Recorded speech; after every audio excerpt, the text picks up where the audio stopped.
চাকরি প্রত্যাশী আমার ভাই ও বোনেরা, আশা করি আপনারা সকলে ভালো আছেন, আমিও ভালো আছি। বাংলাদেশ অভ্যন্তরীণ নৌ পরিবহন কর্পোরেশন, যেটা নৌ পরিবহন মন্ত্রণালয়ের অধীনস্থ, সংক্ষেপে আপনারা BIWTC বললেই চিনেন।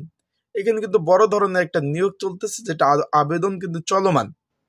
এখন এই এই যে বাংলাদেশ অভ্যন্তরীণ নৌ পরিবহন কর্পোরেশন BIWTCর আসলে চাকরির কি কি সুযোগ সুবিধা আপনারা পাবেন চাকরি হলে, সেই বিষয়ে অনেকে জানতে চেয়েছেন। তাই আজকের এই ভিডিওর মাধ্যমে আমি সেই বিষয়ে আপনাদের আলোচনা করব। যেহেতু আমি BIWTCতে কর্মরত রয়েছি, সেক্ষেত্রে কি কি সুযোগ সুবিধা আপনারা পাবেন, কি কি সুযোগ সুবিধা পেতে পারেন, সেই সকল বিষয় নিয়ে কিন্তু আলোচনা করব। তাহলে আপনারা ভিডিওটা একদম শুরু থেকে শেষ পর্যন্ত দেখবেন। আবেদনের নিয়মাবলী, এখানে যে পদগুলো যেমন ফার্মাসিস্ট, অফিস সহকারী কাম কম্পিউটার মুদ্রক্ষিক, আর সহকারী ভান্ডার রক্ষকের কাজ কি, সকল বিষয় নিয়ে আলোচনা করব।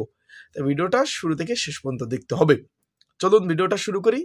তার আগে বলে দেয় সবাইকে, যেহেতু রমজান মাস চলতেছে, মাহে রমজানের শুভেচ্ছা। অবশ্যই রমজানের যে ফজিলাতগুলো আছে সেগুলো আপনারা মেনটেন করার চেষ্টা করবেন। মুসলমান ভাই বোনেরা, আপনারা নামাজ রোজা যেগুলা পালন করা দরকার সেগুলা পালন করার চেষ্টা করবেন।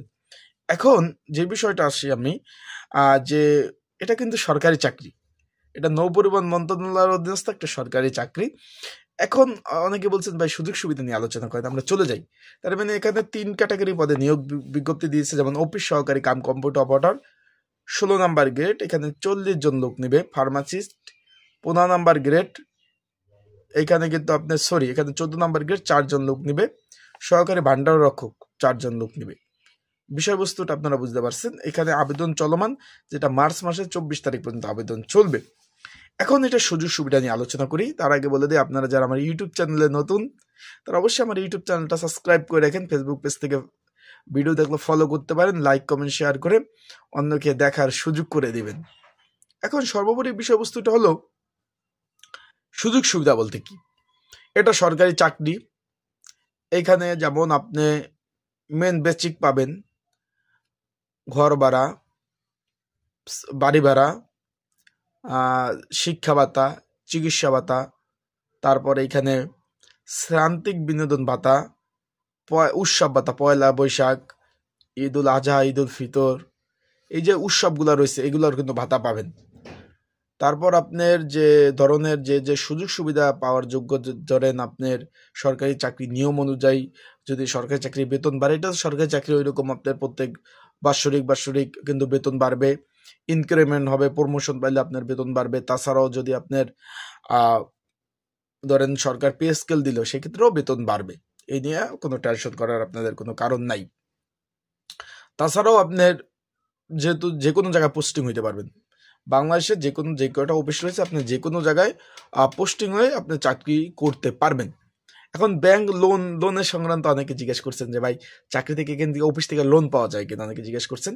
সেই বিষয়ে বলবো, তার আগে বলে দেই, আপনারা যারা আমার ভিডিও দেখতেছেন, কেউ যদি অ্যাপ্লাই করতে চান ঘরে বসে নির্ঝামেলায় ত্রুটি মুক্ত, স্ক্রিনে হোয়াটসঅ্যাপ নাম্বার রয়েছে, ডিসক্রিপশন বক্সে নাম্বার রয়েছে, এই নাম্বারে আমার সাথে আপনারা যোগাযোগ করতে পারেন। কিভাবে অ্যাপ্লাই করতে হবে, অ্যাপ্লাইয়ের নিয়মাবলী, সকল বিষয় আপনাদের আমি জানিয়ে দিব। তাই আপনারা অবশ্যই স্ক্রিনে হোয়াটসঅ্যাপ নাম্বার রয়েছে, এই নাম্বারে যোগাযোগ করতে পারেন। এছাড়াও ডিসক্রিপশন বক্সেও নাম্বার রয়েছে। যারা অ্যাপ্লাই করেছেন, পড়াশোনার জন্য, প্রিপারেশনের জন্য সাজেশন প্রয়োজন পড়বেন, তারা এই নাম্বারে যোগাযোগ করতে পারেন। যেহেতু আবেদন চলমান রয়েছে, যোগাযোগ করে সাজেশনটা নিতে পারেন। এখন লোনের বিষয়, যেমন লোন এখানে হাউস লোন দেয় আপনার, যেটা বাড়ি তৈরির জন্য 10 লাখ 15 লাখ টাকা, সেটা আপনার বেতন থেকে কিন্তু কেটে নেবে। তারপর আপনার জমাকৃত টাকা থেকে লোন দিবে। তারপরে এখানে মোটরসাইকেল কেনার জন্য আপনি 2 লাখ টাকা লোন পাবেন। আপনার যদি টাকা প্রয়োজন হয় 1 লাখ 2 লাখ টাকা বিনা জামানতে 5 বছর 10 বছরের জন্য উঠতে পারে, প্রত্যেক মাসে আপনার বেতন থেকে আপনার তারা টাকাটা কাইটা নেবে। এই লোনের কিন্তু সুযোগ সুবিধা রয়েছে। তারপর এককালীন একটা টাকা পাবেন, চাকরি শেষ একসাথে 40 লাখ 50 লাখ, গ্রেড অনুযায়ী 70 লাখ 80 লাখ টাকা এককালীন আপনি পাবেন। এই বিষয় কেমনে এই রিটায়ার্ড বা পেনশনের টাকাটা পাবে, আর সেই বিষয়ে আলাদা একটা ভিডিওতে আমি বলবো। আনুমানিক একটা ধারণা দিলাম যে এই টাকা সুযোগ সুবিধা আপনারা কিন্তু পাবেন।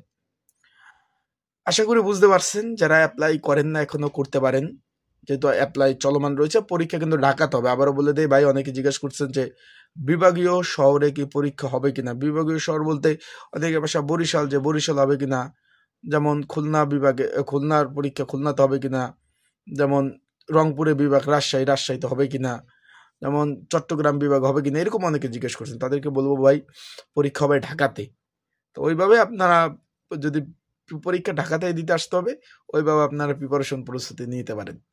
সবাই ভালো থাকুন, সুস্থ থাকুন। আসসালামু আলাইকুম। আর যে কোনো বিষয়ে জানতে কিন্তু নিচে কমেন্টস বক্স আছে, চাকরির বিষয়ে আপনারা কমেন্টস করতে পারেন।